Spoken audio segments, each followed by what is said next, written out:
Hello दोस्तों, कैसे हो आप? उम्मीद करती हूँ अच्छे होंगे। रोज की तरह मैं आज आप लोगों के लिए लाई हूँ ढेरों किचन के टिप्स और ट्रिक्स। और ये ऐसे टिप्स एंड ट्रिक्स है जिसे फॉलो करके और यूज करके ना सिर्फ आप अपने टाइम बचा सकते हैं बल्कि पैसे भी ढेरों बचा सकते हैं। तो चलिए जानते हैं कौन से वो टिप्स एंड ट्रिक्स। और जाने से पहले अगर आप मेरे चैनल में नए हैं तो प्लीज मेरे चैनल को सब्सक्राइब करें, मेरी वीडियोस को लाइक करें और शेयर करना ना भूलें। तो चलिए जानते हैं कौन से वो टिप्स। सबसे पहले टिप्स एंड ट्रिक्स है हमारे दाल को लेकर। नॉर्मली सभी के घर में दाल जो है वो बनती है। किसी किसी के घर में सुबह भी बनती है और शाम को भी बनती है और किसी के घर में एक टाइम ही दाल बनता है। लेकिन कभी कभी क्या होता है, हम लोग दाल कुकर में बनाते हैं। कुकर में दाल बनाते वक्त क्या होता है, सीटी ऊपर आता है और दाल की जो वाफ है, जो पानी है वो भी बाहर आती है। तो उससे बहुत ज़्यादा किचन गंदा होता है, तो वो नहीं होना चाहिए। उसके लिए क्या करें, दाल में मैंने पानी डाली हूँ, उसके बाद में उसमें हल्दी डाली हूँ, उसके बाद में इस तरह से एक प्लेट को रख दे। स्टील का प्लेट रखना है, तो इस तरह से प्लेट को रखें। उसके बाद में आप कुकर के ढक्कन लगाकर इसको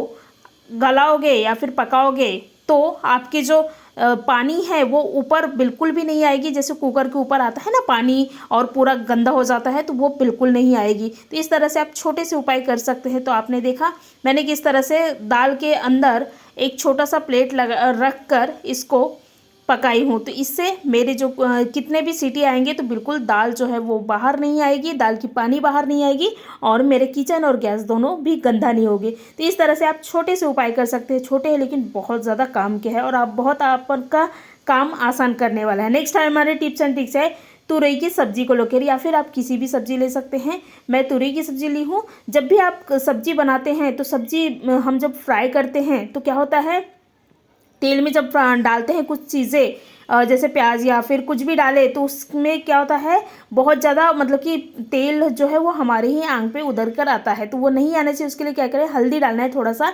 हल्दी डाल दोगे। उसके बाद में आप किसी भी चीज़ को डालो, कोई भी चीज़ें फ्राई करते समय डालते हैं तो वो बिल्कुल भी हमारे ऊपर नहीं आती। इस तरह से छोटे से उपाय करें, छोटे लेकिन बहुत काम के हैं।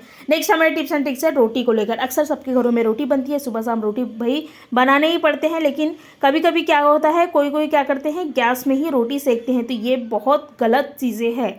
गैस में कभी रोटी ना सेके, इस तरह से कपड़े की सहायता से तवे में ही रोटी सेके। इसका फ़ायदा मैं आपको बताती हूँ। इससे क्या होता है कि गैस की समस्या बिल्कुल नहीं होती। तो रोटी बनाते वक्त ऐसे ही बनाएं। नेक्स्ट हमारे टिप्स एंड ट्रिक्स है लौकी की सब्जी को लेकर। अक्सर सबके घर में लौकी की सब्जी बनती ही होगी, हफ्ते में एक बार तो भी बनती होगी। लेकिन आपको पता है, लौकी की सब्जी सिर्फ और सिर्फ ऐसे ही बनाने से इसका जो स्वाद है ये स्वादिष्ट बहुत लगता है। इसमें कोई भी मसाले डालने की ज़रूरत नहीं है, कुछ डालने की ज़रूरत नहीं है। सिर्फ नमक मिर्ची और हल्दी डालें और धनिया टमाटर डालें बस, और कोई भी मसाले ना डालें, क्योंकि लौकी की सब्जी ऐसे ही बहुत ज़्यादा स्वादिष्ट लगती है। तो इस तरह से छोटे से उपाय करना है। नेक्स्ट हमारे टिप्स एंड ट्रिक्स है मोजा को लेकर। अक्सर सभी अभी ठंडी के मौसम में सभी लोग मोजा जो है पहनते हैं। लेकिन मोजा हम लोग कैसे बार बार पहनते हैं ना, तो क्या होता है, मोजे की स्मेल आती है बहुत ज़्यादा। मतलब कि पैर में हमारे मोजे की बहुत ज़्यादा स्मेल आती है, तो वो नहीं आना चाहिए। उसके लिए छोटा सा उपाय करना है। नॉर्मली सभी लोग मोजा जो है वो पहनते हैं। तो इसके लिए करना क्या है, नॉर्मली हमारे पास में तेज पत्ता रहता है जिसे हम सब्जी फ्राई करते हैं। तो ये तेज पत्ता को क्या करना है, मोजे के अंदर रखेंगे तो क्या होगी, हमारी जो मोजे का जो स्मेल है, बिल्कुल भी पैरों की स्मेल जो रहती है ना, मोजा पहनने के बाद में पैरों की स्मेल आती है, तो वो बिल्कुल नहीं आएगी।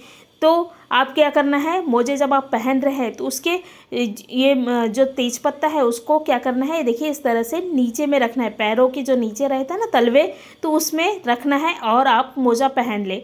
उसके बाद में आप मोजा पहनोगे और निकालोगे तो बिल्कुल आपके पैरों की स्मेल नहीं आएगी। और दूसरी बात कि आपके पैर जो दर्द वगैरह होते हैं ना, तो वो भी बिल्कुल नहीं होगी। तो दो फ़ायदा है इस तरह से मोजा पहनने का। तो देखिए आप, मैंने पहन ली हूँ, बाद में कोई मतलब कि तेज़पत्ता ना तो दिख रहा है ना तो कुछ हो रहा है, लेकिन इसका जो फ़ायदा है वो बहुत ज़्यादा है।